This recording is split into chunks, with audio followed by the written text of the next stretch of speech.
Se a gente quer resultado, nós temos que lutar. Não adianta, nada vai cair do céu.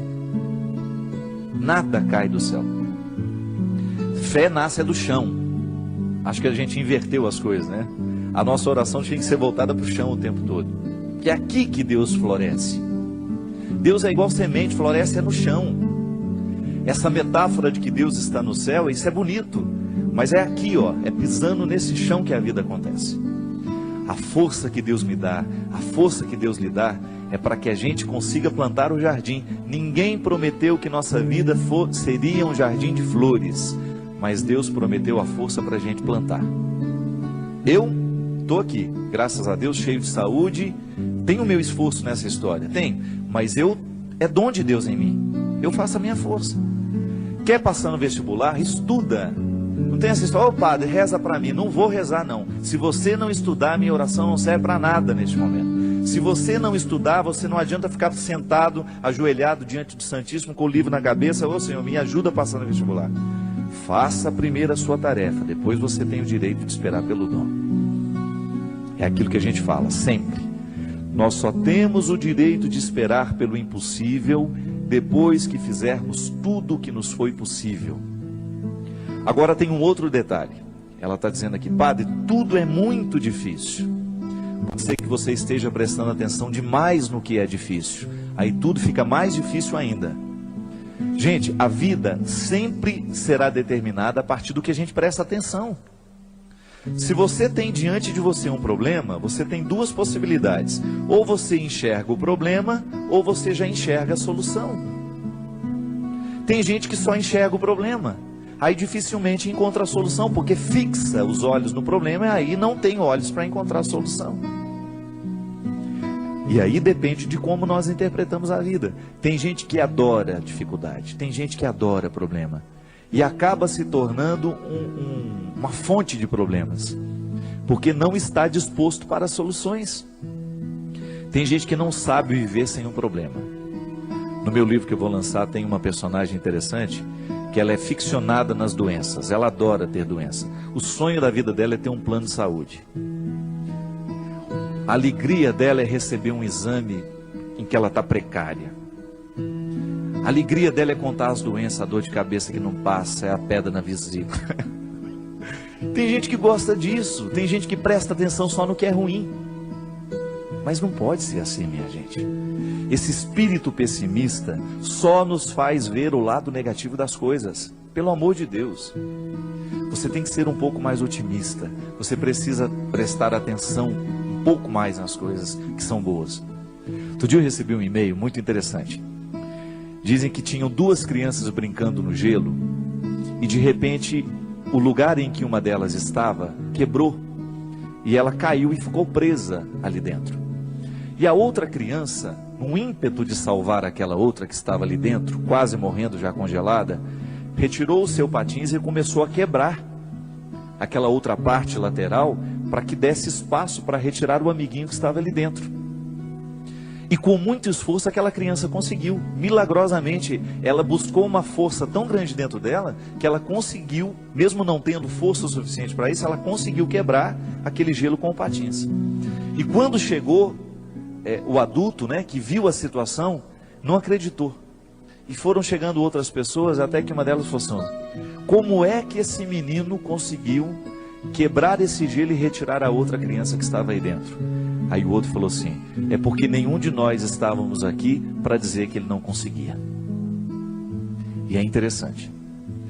Quando nós estamos diante de uma situação difícil, é muito natural que outras pessoas, tomadas por um espírito de porco, venham dizer: você não vai conseguir isso não, não vai dar certo não. Não é? E sempre tem um assim: eu não falei? Eu não sei não, estou achando que esse negócio vai dar certo não. Sempre tem um espírito de porco pronto para jogar uma frase destrutiva, que vai desanimar. Mas não. Se a gente não presta atenção nesses discursos, nós vamos extrair coragem dentro de nós de um jeito que a gente não sabia que tinha. Então, minha filha, às vezes tudo está tão difícil. Não, não é bem assim. É que nós olhamos tudo de maneira difícil. Não é que tudo está difícil, é que nós olhamos tudo de maneira difícil. Não pode ser assim. Nós precisamos ser um pouco mais otimistas. Dificuldade existe na vida de todo mundo. Elas estão por toda parte. Agora, a maneira como nós encaramos essas dificuldades é que vai fazer a diferença. São 5.000 pessoas para 5 vagas. Não fique preocupada, viu? 90% destes 5.000 que estão tentando essa vaga não estudou do jeito que você estudou. Se você verdadeiramente se prepara para as coisas, você já elimina boa parte dos concorrentes, porque a maioria é mais ou menos. A maioria está vivendo mais ou menos. A maioria está fazendo mais ou menos. São poucas as pessoas que verdadeiramente estão tomando a vida com responsabilidade do jeito que ela precisa. São poucos os jovens que na fase de 16, 17 anos estão levando o colégio a sério. São poucos os universitários que hoje estão cursando a faculdade com a disciplina que a profissão vai exigir um dia. São poucos os profissionais que verdadeiramente estarão bem preparados para nos atender nos seus consultórios de advocacia, nos seus consultórios dentários, nos seus consultórios médicos, porque são poucos os que verdadeiramente estão fazendo o que devem fazer. Estou sendo pessimista? Não. É só você olhar para o jeito como estão vivendo os nossos universitários, a maneira como eles estão se preparando para a futura profissão. E eu sempre digo, quer ser um bom profissional, estude bem o que você está estudando. Porque você não tem o direito de ser mais ou menos, não tem. A maior preocupação minha que eu tenho como padre, minha gente, é a qualidade dos nossos padres nos dias de hoje. Você que é padre sabe muito bem o quanto que você é exigido nos dias de hoje. Você precisa ser um homem de sabedoria, você precisa ser um homem que estabeleça uma ponte com a cultura, com a sociedade. Não dá para você evangelizar do mesmo jeito que evangelizavam há 20 anos atrás, não dá. Nós precisamos correr atrás da qualidade. Ninguém está fora disso.